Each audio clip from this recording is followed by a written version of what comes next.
ଝୁଅର ତ 10ମ ଶ୍ରେଣୀ ସଇଲା, ତାକୁ ବାହା କରେଇ ଦଉନୁ। ବୋଉ ତାର ଏବେ ପାଠ ପଢିବା ବୟସ। ପଢିବା ପାଇଁ ଛାଡ଼ିବୁ, ସେ ପୁଣି ଗାଁ ବାହାରେ। ଆଜିକାଲି ଯୋଉ ଯୁଗ ହେଲାଣି କିଛି ବୁଝିପାରୁନ ବୋଧେ। ପଢିବା ଭୟରେ ତ ଆମେ ଆଉ ଚାଲିବା ବନ୍ଦ କରିଦବାନି।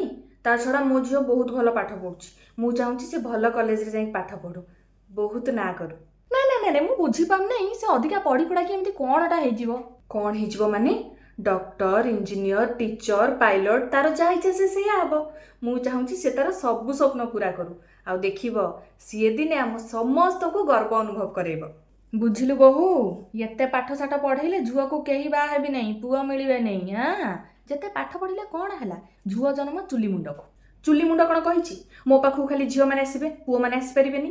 ଯେମିତି ଝିଅମାନେ ରୋଜଗାର କରିପାରିବେ, ପୁଅମାନେ ବି ରୋଷେଇ କରିପାରିବେ। ତା ଛଡା ମୋ ଝିଅ ନିଜ ଗୋଡରେ ଛିଡା ହେଲେ ତାକୁ ଭଲ ପୁଅ ଆପେ ଆପେ ମିଳିଯିବ। ସେମିତି ବି ବାହାଘରଟା ସବୁ କିଛି ନୁହଁ, ତା ସ୍ୱପ୍ନରେ ଯେମିତି ବ୍ରେକ୍ ନ ଲାଗୁ। ସ୍ୱପ୍ନରେ ନ ଲାଗୁ ବ୍ରେକ୍।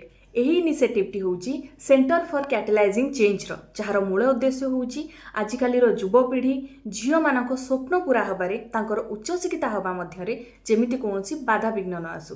ଆପଣମାନେ ମୋ ପ୍ରୋଫାଇଲକୁ ଫଲୋ କରନ୍ତୁ। ଏମିତି ସୁନ୍ଦର ସୁନ୍ଦର ଭିଡ଼ିଓ ମୁଁ ଆଗକୁ ଆହୁରି ନେଇ ଆସିବି। ଧନ୍ୟବାଦ।